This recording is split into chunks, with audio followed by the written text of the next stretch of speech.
quelques mois des échéances électorales. Le clergé a invité les chrétiens à s'engager pour la vérité, la justice et la paix, à s'inscrire massivement sur la liste électorale. Le reporter...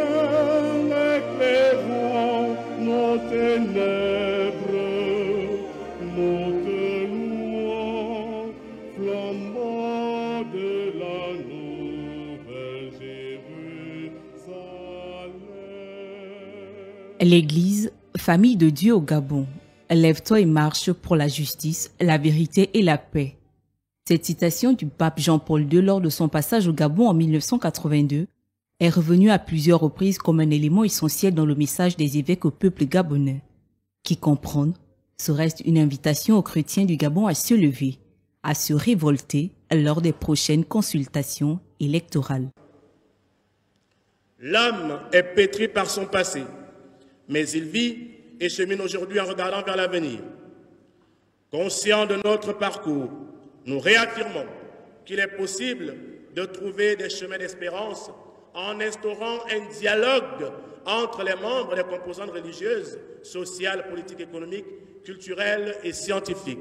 Sur sa calme tonalité habituelle, empreinte de sagesse et de paternalisme, le message de l'Église catholique a brossé un tableau alarmant du Gabon. Le même que dressent depuis des années les leaders de l'opposition et de la société civile gabonaise, sans jamais être écoutés par le pouvoir. La saine et bonne politique est une voie inlassable de conception, de recherche et de réajustement des voies constructives de la société aux différents niveaux de la vie sociale. Cela grâce à l'amour social. L'amour social est une force capable de susciter de nouvelles voies pour affronter les problèmes du monde d'aujourd'hui et pour renouveler profondément de l'intérieur les structures, les organisations sociales, les normes juridiques.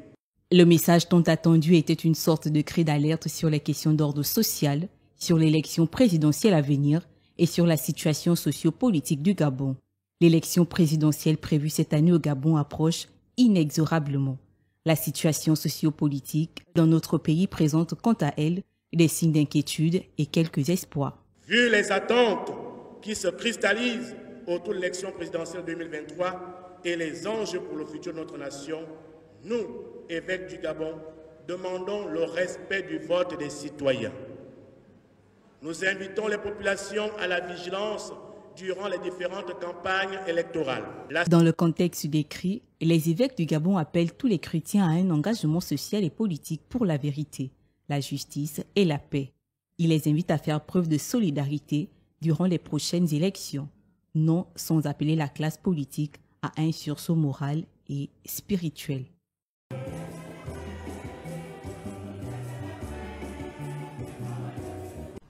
De retour sur ce plateau avec notre invité à Kouré Davin. Honorable, est-ce que vous étiez à cet appel du clergé dimanche dernier? Alors, je n'ai pas la chance d'avoir pris part à cette célébration. Bon, même si on a découvert certaines vocations et certaines fois soudaines, bon, mais ça, c'est la petite parenthèse. Mais je voudrais dire que je suis interpellé par le message des évêques. D'abord, toutes les félicitations à l'archevêque de Libreville, Monseigneur Ibaba, qui s'est exprimé en des termes clairs, des termes pondérés au président de la République lors des vœux au chef de l'État. Je pense que l'archevêque de Libreville a dépeint les difficultés que connaissent les Gabonais. Alors, si on peut taxer à Kouré d'opposants, si on peut taxer à Kouré de quelqu'un qui tire la couverture de son côté, je pense que Monseigneur Ibaba, archevêque de Libreville, ne peut pas être taxé de ne pas dire la vérité. Donc, je crois que cela doit amener les hommes politiques gabonais à comprendre que les Gabonais sont excédés à tel point que même le clergé prend position. Le clergé sort de sa réserve parce qu'ils sont inquiets. Ils sont inquiets par le cap aujourd'hui qui est celui de notre pays. Ils appellent les Gabonais à se prendre en charge. Les évêques appellent les Gabonais à s'inscrire sur la liste électorale. Vous vous rendez compte de l'engagement que prend l'Église. Cela signifie que même les hommes de Dieu se rendent compte que notre pays ne va pas bien.